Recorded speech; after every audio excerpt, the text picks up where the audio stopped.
1 year later, we're at the exact spot where we filmed our first video. What gym is this?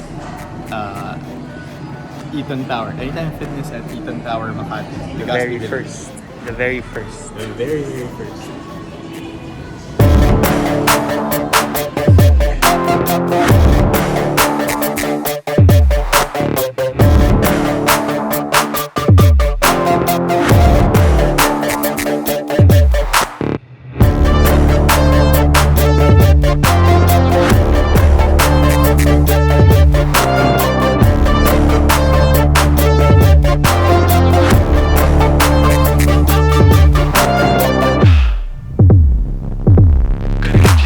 What's up, titas and titas? Jared and Conde here. You are watching TitoFit. If you like content that talks about fitness, health, wellness, living your best life as a tito and a tita, kahit kung hindi ka pa tito age, then this channel is for you. So you might want to subscribe, alright, and give this video a like if you like it. But you might as well give it a like so more people are gonna see it. We give out free tips on this channel, and recently I was interviewed by GMA News Online. Shout out to Johnny Bigtas. So we did the interview through a series of questions and emails. Now, of course, if you send an email and text, you can only convey so much unless you send like a novel, right? But that's the great thing about YouTube, and we get to expound on that. So very, very relevant topic. We are going to talk about a deep dive into the article from GMA News, which is 7 ways to lose the holiday weight gain. Now, holiday weight gain, this is a very, very relevant topic because a lot of people, especially here in the Philippines, we actually gain a lot of weight over the holidays. My theory is kasi September pa lang kumakanta na si Jose Marichan. So, pag kumanta na si Jose Marichan, nagsimula na siya ng ganun. Tapos nakita natin sa mall yung mga ilaw-ilaw, pati yung kain natin nagsisimula na rin, di ba? So, eventually, you gain a lot more than just like what's supposed to be like maybe 1 or 2 weeks, nagiging 3 months. September, October, November, December. Yung iba, October, November, December, right? Yung iba, nakiki-Thanksgiving pa sa mga sa Amerika kahit di naman kano, di ba? Okay, let's move on to the meat of the article. So my first tip in that article was to lift weights. Lifting weights will burn more calories than just doing cardiovascular exercise or cardio. A lot of people make this mistake. When they want to lose weight, what they do is they spend endless amounts of time on treadmills, on elliptical trainers, which is not as effective. I'm not saying cardio is bad. I'm just saying it is not as effective as lifting weights. So if you have a limited amount of time to work out in a day, mas sulit yung makukuha mo lifting weights than doing cardio. Mas mawawalan ka ng taba. Yes, I know this challenges conventional wisdom, but it's simply the truth. I've been in the fitness industry for 15 years. I have been coaching for 15 years. I'm going on my 16th year this 2021. I've helped out hundreds and hundreds of people to get better bodies, better health. And so, with a track record like that, you know, proof is in the pudding.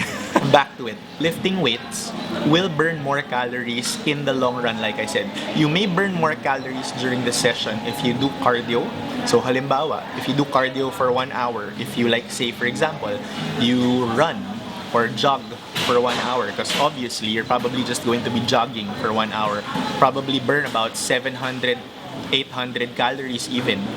But, if you do weight training instead, if you lift weights, you may burn less calories. Lifting session may burn you about 500 calories in 1 hour. So, that's about 200 to 300 calories less. Halimbawa lang, example lang. Pero, what happens is, lifting will speed up your metabolism. Yung metabolism is your body's way of burning off the energy sources. That's what your metabolism is for the next 36 hours, up to the next 36 hours in some cases. So in the long run, tataas yung metabolism mo. So that means mas marami kang calories na binaburn even after mong mag-workout kumpara sa kung nag-cardio ka lang. Now, my recommendation, progressively increase the weights that you're lifting. So you don't have to start heavy, but you have to start. That's the most important thing. Start, lift weights every week. If you're doing the same exercise, try to lift the weight, increase the weight na binubuhat mo by just a little. Like, for example, increase the weight next week by 2.5 pounds. The week after that, increase it by 5 pounds. The week after that, another 2.5 para 7.5. In the long run, what happens is you actually do safe progressions, safe increases, hindi masyado malalaki, pero if you are consistent, ang laki nun. Isipin mo yung magigain mo na lakas in a couple of months. Maybe hindi masyado malaki in 1 month, pero in a couple of months, kung naging consistent ka, malaking-malaki na yun. You will get stronger as well. Number two point is to do METCONS. Do METCONS on a regular basis, maybe 2 to 3 times a week on top of you lifting weights. So a METCON is short for metabolic conditioning. Basically, what you're trying to do in a METCON is to have your body be more flexible with the sources of energy that it uses. So your body will use up carbs, the stored carbs or glycogen. Your body will also use up ATP, adenosine triphosphate. So, sorry, medyo sciencey ng konti, pero kailangan kong sabihin yun para naman accurate tong sinasabi ko sa inyo. And then lastly, your body will also use up stored fat. Yan yung pinaka-paborito ninyong lahat, I'm sure. Yung stored fat. Pag narinig nyo, uy, ginagamit yung stored fat. Now, METCONs, because of the combination of different movements, so what you're going to do, a typical METCON will combine weights, cardio, a little bit of body weight movements, gymnastics, for example, a burpee or a push-up or a pull-up, and then, like I said, cardio like rowing, running, even jump rope, or even jumping like on a box, like box jumps. We'll combine all of these together and they're condensed in a short amount of time, or depending on what the METCON will ask for. A good example of a METCON that I like to do for burning fat is something that we posted in our previous video. It was the first workout of this new year that we did. It was a 15-minute EMOM. EMOM stands for every minute on the minute. So every minute you're going to do one movement. We had 3 movements and then 1 minute of rest. So the first minute, we were doing double unders. So we jump, and then the jump rope passes twice under our feet for 1 jump. So we do the double unders. That's a very metabolic movement. It'll really jack up your heart rate. Plus, it teaches you coordination and balance as well. All right. And then the second movement after that, right after doing 1 minute of that, we continue on and do alternating kettlebell snatches. Well, not alternating actually. We did kettlebell snatches, and then that's lifting weights. So you have a very weight-bearing exercise that recruits your whole body because it's a hinge that ends up with with an overhead movement. So you're recruiting your low back, your hips, your core, most especially your shoulders also, and your forearms. So it's a very, very metabolic movement, especially if you're using a weight that's somewhat challenging. And then finally, we did burpee box jumps for the last minute. Do a burpee, standard burpee, and then get up and jump up onto the box and then back down. So as many reps of those things, and we did 4 rounds kasi 15 minutes. Kasi after the third movement, rest yun ng 1 minute. So that's a good example of a METCON. By the way, if you haven't yet, try it out. Try to beat our scores. That's in the previous video. We're gonna link to it here or here. So I think it's here. Yeah. All right. We're gonna link to that. So that is a METCON. So make sure to incorporate METCONs into your workouts 2 to 3 times per week, ideally. Number 3, focus on eating protein because protein, like I said, is the nutrient most responsible for building muscle. Now, if you are eating protein, if you want to take this a step further, try to track your calories, or what they call tracking your macros. You can use an app, MyFitnessPal, Carbon Diet Coach. That's up to you what app you want to use. But basically, you weigh your food. I know it can be a bit of a tough thing to do, but if you're really serious about losing your holiday weight gain, you'll actually do what's required. A lot of people have found success with tracking their macros because it gives them an awareness of how much they're actually eating and putting into their body. You know, sometimes our mind has tricked us into thinking, ay, konti lang yan. Pero the truth of the matter is actually marami pala. So, nasasobrahan, like especially when it comes to excess carbohydrates. Like I said, protein is the main nutrient that you want to consume much of. Alright, protein has 4 calories per 1 gram. Let's say, for example, you are a 150-pound male. More or less, you would require about 150 grams of protein per day because ideally you want to consume protein where it's about 1 gram per pound of your body weight. So how much weight? So 150 pounds ka, 150 grams of protein per day. Now, times 4, that's 600 calories. Tama ba math ko?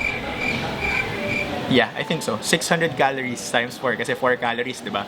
So, per day, that means 600 calories out of yung kinakain mo dapat comes from protein. Now, halimbawa, depende lang, there's a complex formula to do this. It's in another one of our videos, the Harris-Benedict equation. Alright, so we'll try to link to that one here as well, how to measure the Harris-Benedict equation, or we'll show the Harris-Benedict equation here, whatever. Okay, or sometimes MyFitnessPal will actually help you do the computations. Okay, if you want it easier, kung ayaw mo na mag-math, the app will do it for you. Basically, yung calories mo, so halimbawa lang, 2,000 calories yung required mo for the day. Bawasan natin ng 600 dahil yun yung protein mo. 1,400 na lang natitira. That 1,400 calories, dyan mo ngayon ibabalance yung carbs and fat. Okay? Now, why is it important to track? Because remember that saying, what gets measured gets improved. If you measure things, you're gonna be able to improve them. Pero kung puro ka tansya-tansya, minsan mahirap yun eh. Like I said, yung natitira na 1,400 calories, yun yung ibabalance mo between carbs and fat. Now, either of the two is okay. It depends on your choice, your taste. If you enjoy fattier foods, or if you are inclined to follow a ketogenic type diet, you'd go higher fat. On the other hand, if you're the type that enjoys your carbs, like rice, breads, you'd go more carbs between those 1,400 calories. Now, here's a caveat. For every gram of fat, fat is 9 calories per gram. Carbohydrates, on the other hand, is just 4 calories per gram. So you have to be a bit careful, practice a little bit of caution. Like I said, measure stuff.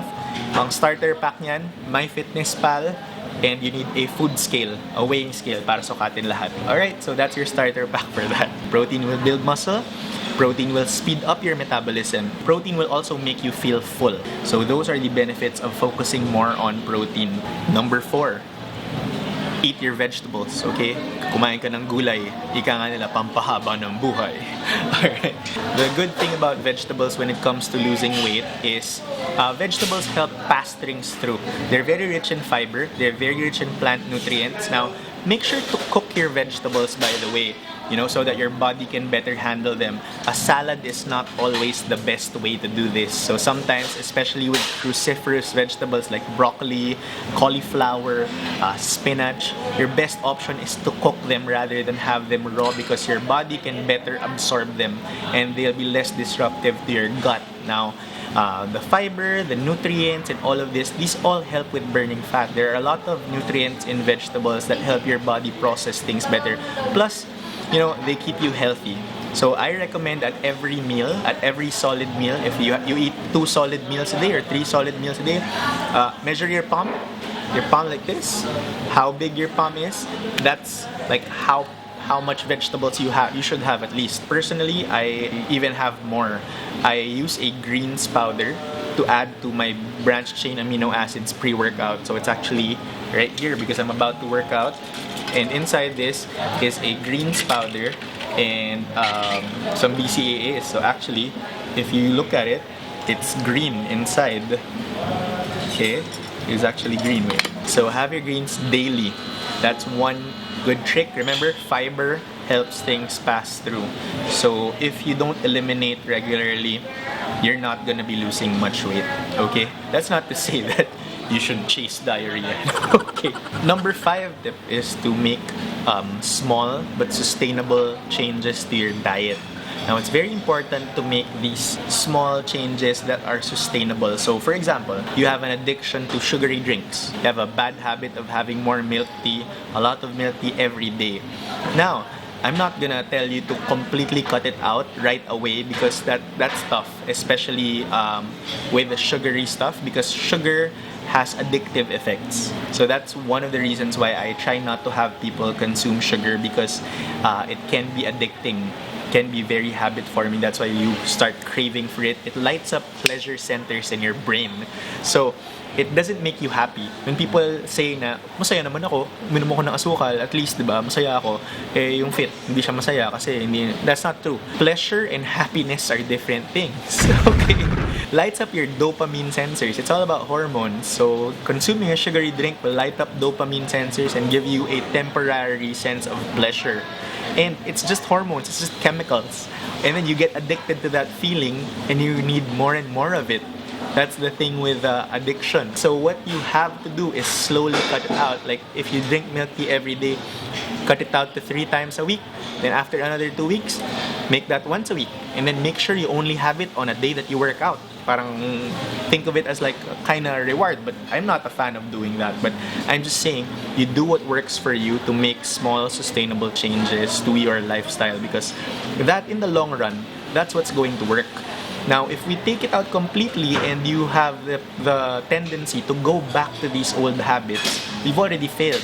So try not to completely cut out stuff. Dahan-dahan. Now, if you're the type who can go cold turkey, good. You know, that's even better kasi pwede. But like I said, you know, in my experience with training hundreds and hundreds of clients already, people are different. For some people, the cold turkey approach is going to work. But for some people, slowly cutting things out, and then when they start seeing results with their body, they try to avoid it altogether. Some will still go back to them eventually, but when they realize that, you know, it's not really doing their body much good, and they realize that it's just pleasure and not happiness, they realize they are able to tell the difference and they don't go back to it. Like I said, pleasure is different from happiness. Happiness comes from feeling where you're able to help other people, where you're able to fulfill your life goals. That's happiness. It's not pleasure. Alright? Number 6. Okay. Treat your workout like a very, very important appointment. I actually structure my days around my workout. My workout is, on the days that I work out, I don't work out every day, okay? I just work out an average of 4 times a week. My workout is actually the most important appointment for my day. I structure everything else around that. Because if you don't, what happens is most people, they leave their workout as their last priority pag may oras lang. And it never works kasi they're not, you know, it's always easy to fill up time. You know, okay, I'm gonna work out later, you know, I'll just finish this show on Netflix. Before you know it, nag-binge ka na. Or I'll just check my phone on social media. Before you know it, you've been on Facebook for 1 hour. Now tell me, was that productive? For most people, it definitely isn't, right? Not unless your business is actually on Facebook, you run a marketplace, whatever. So put a spot in your schedule for your workout. Treat it like an appointment. Be accountable to it. Okay? Be accountable to yourself. You have to make that appointment. Remember that the most important person is you. The most important person in your life is not your boss. Okay? Most important person in your life is yourself. So what you have to do, you have to take care of yourself and treat an appointment with yourself is a very, very important commitment that you have in that day. Finally, number 7, make sure to treat these habits or these things, this healthy lifestyle, as just that, a lifestyle and not a resolution. A lot of people will think, you know what, I'm gonna do this for 3 months, and then when I get back to my regular weight, I can stop, or I don't need to go as much. Of course, if you stop working out, if you stop eating healthy, your body will revert to what it was before you got healthy. You have to maintain it that way, and to maintain it, you still have to work out. You still have to eat healthy. You still have to cut out on a lot of the junk food that you're eating. That's exactly what it is. It is a lifestyle. You know what? A lot of people, what happens is they sign up for the gym at the start of the year. And then sometime March, most of them are gone, if not all of them. I've seen this happen so many times. And only the people who are really committed, who know that this is a part of their lifestyle, will stay. Now remember, like I said earlier in the beginning of the video, right? You gain weight over the years. Facebook will show you a picture of yourself from 6 years ago, 7 years ago, and then parang makikita mo, hindi mo nakilala. Just like that, hindi mo rin naman kayang tanggalin yung ginawa mo over 6 years sa 6 months. More or less, pwede, pero mahirap. It's gonna take a lot of commitment. Now, sabihin mo, it took so much of your time, or that's not sustainable. Make sure that it's a lifestyle that's sustainable for you. All it takes is 1 hour, maybe 45 minutes per day of working out, about 3 times per week. 3 times per week would be the bare minimum that I would recommend. That's what it takes for it to work. If you work out less than 3 times a week, it's hard to make changes to your physique. Yes, you'll still be healthier than before, but if you really want to look good, physique changes, 3 times a week minimum, 4 better, 5 only if you're really committed to doing that. Remember, the best diet, the best routine is not keto, it's not paleo, it's not bodybuilding, it's not CrossFit. The best routine and lifestyle is the one that you can adhere to. It's the one that you can stick with. It's the one that you can sustain. That is what it means. I hope you guys got a lot. Thank you again to GMA News, to Johnny, and everyone who made this interview possible. I hope you all get to kick all that holiday weight gain out for 2021. I hope 2021 is your best year as far as your physique is concerned, as far as your health is concerned. Thank you very much, Titos and Titas, and I will see you next time.